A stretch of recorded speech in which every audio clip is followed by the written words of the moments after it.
ए देवर जी का भले भौजी रुको हम भैया के फोन अरे भैया के मुंह मारो एजा दुखाता रउआ भैया में लागल बानी देखी ना गुड्डू डॉक्टर केने बाने। अरे कहल का चाहता रू पटना से बोएता बोलाई दो न चेकअप करवाई दो न जेकसन लगवाई दो न हो ए देवरू भैया के तोहरा कोइल हो कमोइया कोइया कुछ लगाई दो न हो कि देवरू भैया के तोहरा कोइल हो कमोइया कोइया कुछ लगाई दो न हो।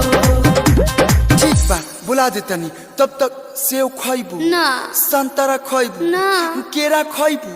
अरे नाजी रउआ के खाली मजाक के सूझता।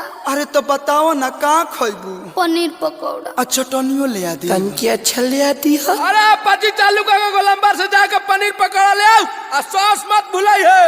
हेलो भैया हाँ बोला। यही महीना में बनबा तू पापा खुश खबरी बरियार बा। यही महीना में बनबा तू पापा खुश खबरी बरियार बा।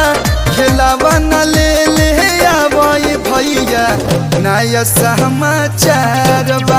सुन वाले भैया नया समाचार बा। अरे तो लेट मत कर सदर अस्पताल लेके चल हम फ्लाइट धके आवत नहीं। आवो भैया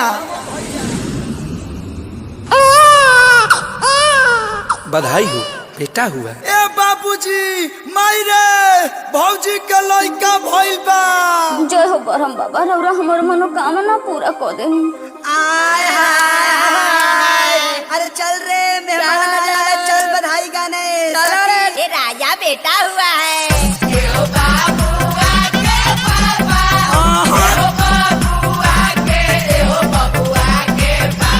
अपन सौवा दिया जीजा जी। आवो आवो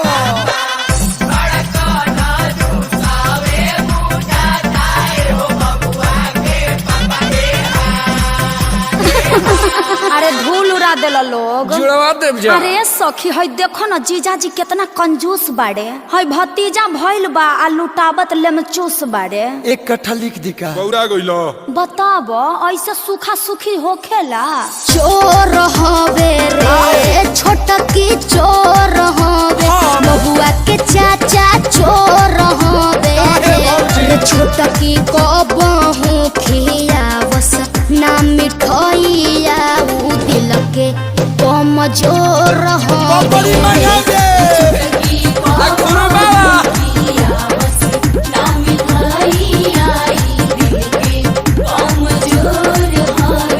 ए मनीष जी तनी मीठा में रसगुल्ला लेके आवता। नमकीन में सिंघाड़ा चली। धौरी महाराज अंगना में रेडियो दुआरा पर वीडियो छतावा पर डेक लगावा दीजिए जाजी हमरा बबुआ के बरही मना दीजिए जाजी।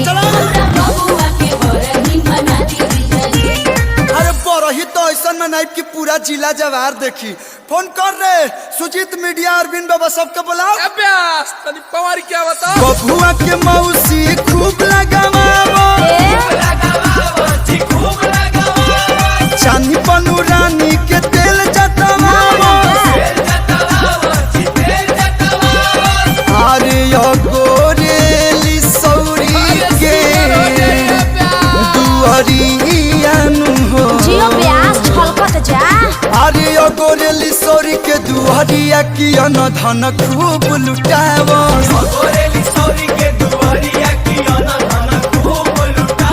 देखी जीजा जी ज्यादा नहीं खी बोलत अपना के देखी ना पहले का अंगना में ताहर हिलेला कमर लवंडा नियन अंगना में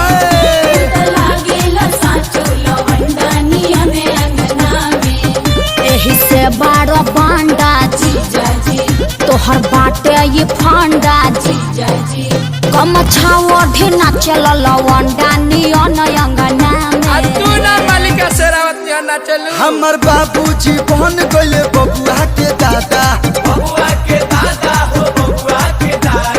माई हमर बनल बिया बबुआ के दादी।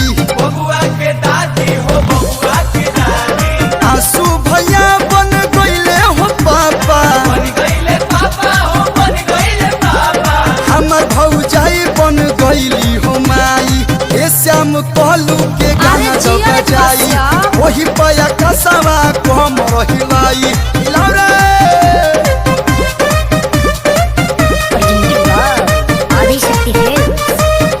भौजी तू कहे चुप बाड़ू तू कुछ बोला। हाँ हाँ तू कुछ करहाओ दीदी। हमारा बुझाता बबुआ जीएम होई है नारे दीदिया डीएम होई है रे। तू ही गाओ रे दीदिया हिंद के सितारा ये तो सीएम होई है मोदी जैसा पीएम होई है रे। दिया हिंद के सितारा ये तो सीएम होई है मोदी जैसा पीएम होई है रे। उ सब तो ठीक बा लेकिन ए साली जी भतीजवा के का नाम रखाई? विनोद ना ना कमलेश आई हम आरू धन है भौजाई। ए अखिलेश भैया 27 के तैयारी करो लइका 27 में पड़ल बा।